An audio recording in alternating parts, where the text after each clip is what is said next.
Aujourd'hui, vous êtes en Côte d'Ivoire. Quelles sont vos impressions et quels sont les éléments qui vous ont marqué tant positivement que peut-être négativement ici en Côte d'Ivoire?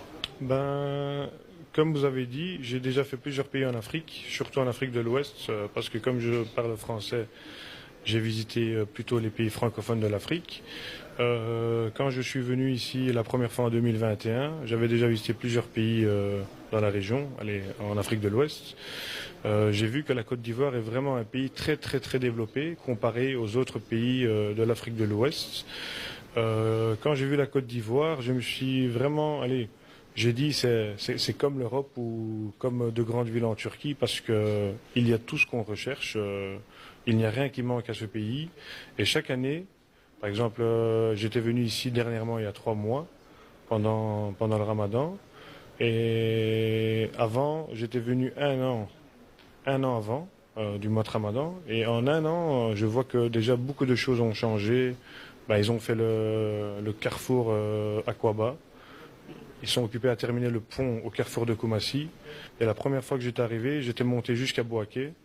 Et j'ai vu que pendant des centaines de kilomètres, nous avons de bonnes routes et un très bon goudron. Donc ça, c'est vraiment, vraiment étonnant pour quelqu'un qui a déjà vu les autres pays en Afrique. Et dans certains pays, même pour faire 100 kilomètres, on n'avait pas de goudron, quoi. Donc pour faire 100 kilomètres, ça nous prenait 3-4 heures. Et donc quand j'étais venu la première fois, ça m'avait un peu étonné comment la Côte d'Ivoire a pu aussi évoluer comparé à d'autres pays. Donc on fait vraiment du bon boulot ici. Les amis, je suis fier de constater que les étrangers, notamment les Blancs, ont déjà fait la remarque que nous avons fait, c'est-à-dire de constater que en Côte d'Ivoire, de jour en jour, ça se développe, ça travaille, ça change. Vous savez, chaque fois que nous faisons les vidéos, l'objectif n'est pas de larguer notre pays, mais c'est d'amener les autres, c'est-à-dire les autres nations africaines, à comprendre que voilà, nous tous, nous sommes des pays pauvres et endettés, mais ça n'empêche pas que, à travers cette dette, on essaye de travailler et on doit travailler. Ils doivent comprendre cela. Parce que, en tant qu'Africains, nous sommes confrontés aux mêmes réalités, aux mêmes difficultés ou encore, on rencontre les mêmes problèmes. Mais si parmi ces problèmes-là, il y a quand même ceux-là qui essaient de se démarquer, il faut reconnaître cela et amener les autres à copier le bon exemple. C'est vraiment important. Voilà par exemple les étrangers qui viennent en Côte d'Ivoire tout le temps. Vous avez écouté ce qu'ils ont dit. À chaque fois qu'ils viennent en Côte d'Ivoire, il y a toujours un changement, il y a toujours des améliorations. Et quand ils arrivent en Côte d'Ivoire, ils ont l'impression d'être en Europe parce que la Côte d'Ivoire se construit architecturalement comme en Europe. Ils ne font pas l'à peu près, les amis. Ils ne font pas l'à peu près. C'est la raison pour laquelle, moi je vous dis constamment, si tu es en Côte d'Ivoire, on te demande de payer les impôts ou encore les taxes au niveau des péages. Tu dois être fier de faire cela. Parce qu'on utilise ton argent des impôts pour faire des choses concrètes, pour faire des choses importantes, pour faire des choses pour le bien-être de la population. Et c'est la raison pour laquelle vous allez voir de plus en plus les Africains ou encore les étrangers veulent venir s'installer en Côte d'Ivoire parce que le cadre que la Côte d'Ivoire offre aux étrangers est un cadre vraiment sophistiqué, de telle sorte que quand ils se retrouvent en Côte d'Ivoire, ils ont l'impression d'être en Europe parce que le cadre est agréable, le cadre est bien, le cadre est moderne, le cadre est sophistiqué. C'est la raison pour laquelle vous allez voir de plus en plus les riches hommes d'affaires veulent non seulement venir investir en Côte d'Ivoire, mais aussi venir résider, c'est-à-dire acheter des maisons pour vivre ou encore des villas. Ça, c'est un constat personnel que j'ai fait. C'est un constat personnel. Moi, j'ai appris récemment que voilà, Fally Ipupa, par exemple, a une résidence en Côte d'Ivoire. Et toujours cette année, j'ai appris que l'artiste Youssoupha a une résidence en Côte d'Ivoire. Et ça fait 10 ans qu'il habite dans ce pays. Imaginez un peu les amis. Pour quelqu'un qui est star, qui a l'opportunité de vivre partout dans le monde entier. Pour quelqu'un qui peut même aller vivre dans son propre pays, mais qui a quand même choisi la Côte d'Ivoire pour rester et vivre avec sa famille. Les amis, c'est simplement incroyable. Et c'est la raison pour laquelle moi je vous dis constamment, la Côte d'Ivoire d'ici quelques années sera ce qu'on appelle un pays vraiment développé. Avec les constructions que nous voyons de jour en jour, avec la venue du métro, avec tous les projets que nous observons. Je vous assure les amis, d'ici quelques années, la Côte d'Ivoire sera similaire aux pays que nous observons du côté de l'étranger. Parce que chez eux, ça travaille. Nuit et jour, ça travaille. C'est vrai que les gens les traitent comme étant un pays endetté, un pays appartenant à la France, mais chez eux, ça travaille. Et il faut reconnaître cela. Moi, personnellement, j'aime tomber sur ce genre de vidéos parce que ce genre de vidéos, non seulement ça fait la promotion et ça valorise également les efforts que fournissent les Ivoiriens pour développer leur pays et améliorer les conditions de vie. Si les voisins d'à côté peuvent tomber sur ce genre de vidéos, c'est une bonne chose. Si ça peut les amener à comprendre que eux aussi, ils peuvent fournir des efforts, ils peuvent travailler au lieu de détourner les fonds ou encore dilapider les fonds publics.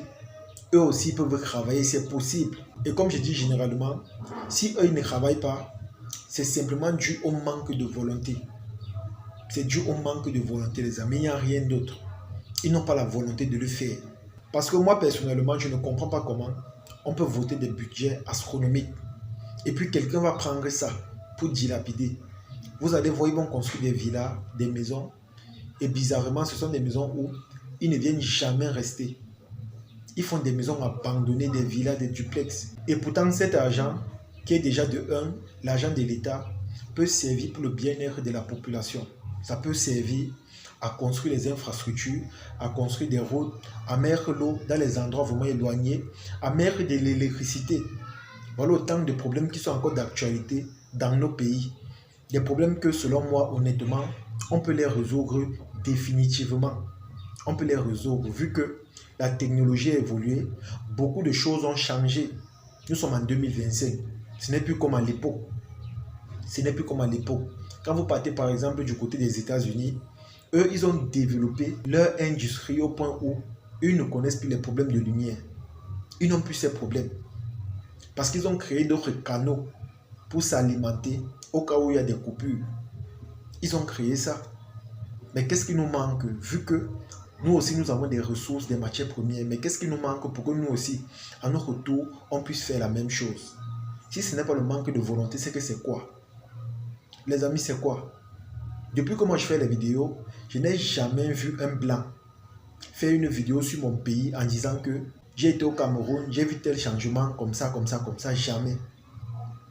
Je n'ai jamais vu ça. C'est toujours les blancs, les étrangers et tout.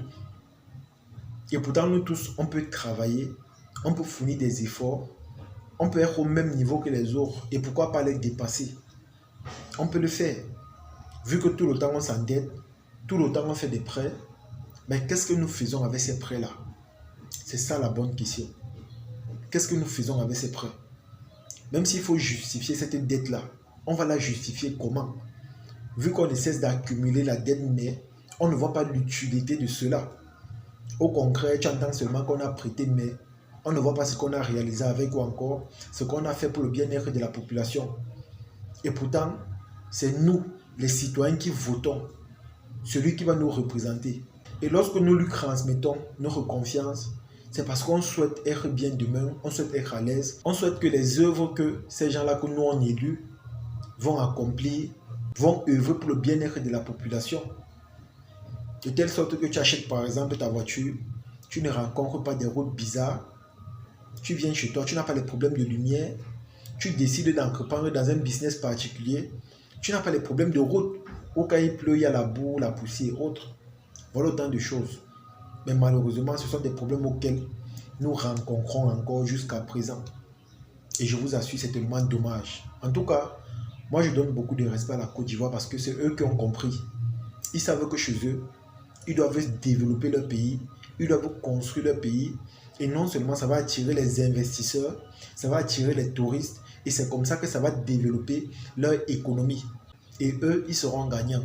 C'est la raison pour laquelle vous voyez à l'étranger, il y a autant d'immigrés. Parce que c'est développé, il y a les opportunités et tout. Un pays développé est un pays, selon moi, qui a beaucoup d'opportunités. Mais si d'autres personnes n'ont pas compris cela, c'est que vraiment c'est dommage.